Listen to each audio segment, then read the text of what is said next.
welcome to my channel. So I am back. I've taken you along my 1 hour run. I've taken you along my 10-mile run. Now I'm going to be taking you along my sprinting routine.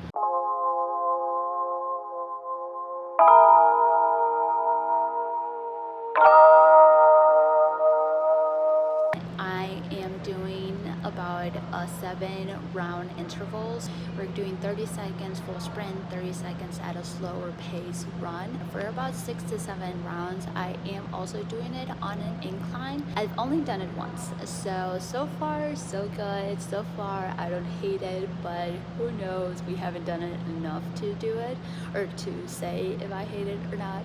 It's definitely to increase my speed, my endurance, and mostly also for just a little bit of spiciness and change. I noticed that I was getting really bored of doing the 3 miles every Tuesday and Thursday, so I just needed to spice it up. I'm gonna do sprinting. If you're not and you're not aware, I'm also currently engaged, so we gotta get this body ready for the dress, for the wedding. So we're gonna be prepping for that as well. Currently doing Tuesdays my full sprint, and on Thursdays or Friday, depending on how the days goes, I'm gonna do like my longer run and see kind of like how my body responds to that. So let's get it.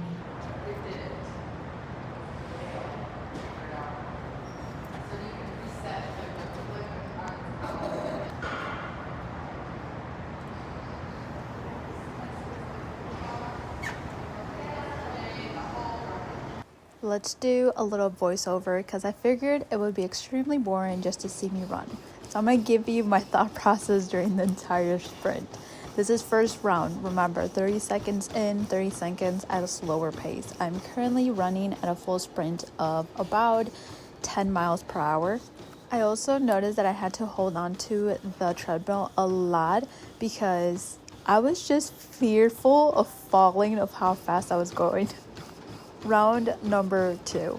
I do try to pay attention at the time that I am currently at full sprint because it does take a long time for the machine to adapt to the speed that you gave it to. So to not cheat, that's what I do. Also, hit me up if you know how to tie your shoelace and for it to not come undone, because I kept having my shoelace come undone. Okay, let's head into round number 3. As I mentioned, my speed around the sprint is about 2 miles per hour. My overall lower pace is at about 6. That's a little bit of what I kept myself at. It definitely pushed myself and my conditioning for those speeds. At round number 3, I was definitely at that point of holy shit, I am tired. The full sprints were actually burning my legs so much, and I just felt everything in my body on fire. As you saw, I hold on to the treadmill because I really feel like I'm gonna fall. Once I'm done with the sprint, I usually bring the speed down and once again kind of like start counting at the time that it actually starts. So usually this round would be about 6 minutes, but it usually ends up being like longer just because I'm paying attention to my times. Round number 4, baby. I also, let me know if this happens to you, but I also bring my arms super up forward because I feel like I'm gonna hit my elbows onto the treadmill.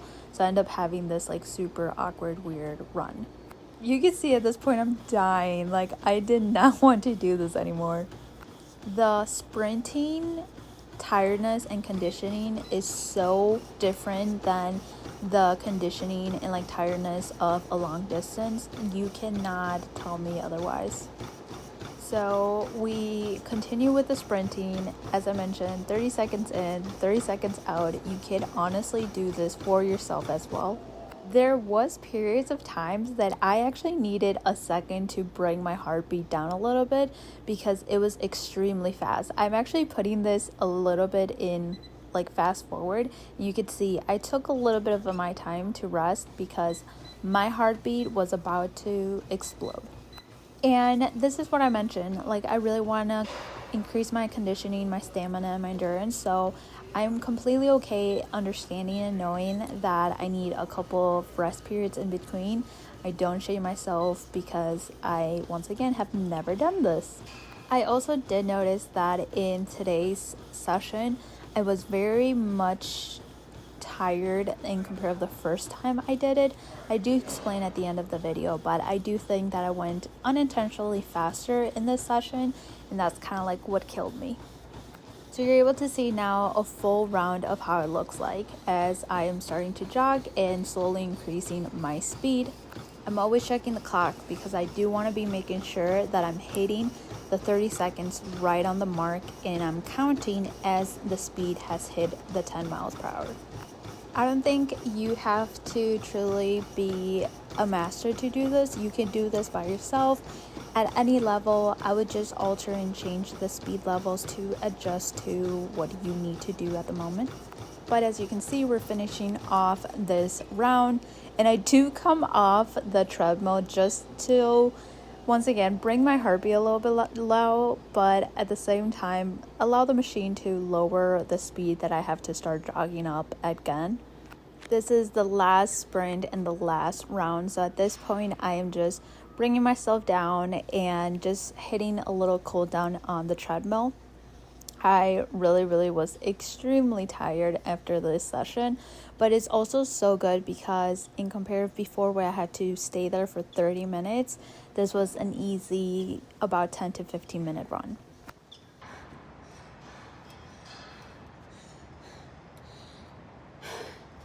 I'm dying. Like I mentioned earlier, I'm doing about 6 to 7 rounds. Today I did 6. I don't know what it was, but my legs toasted. My conditioning, I wouldn't say it sucked, but my endurance definitely felt weirder than the last time.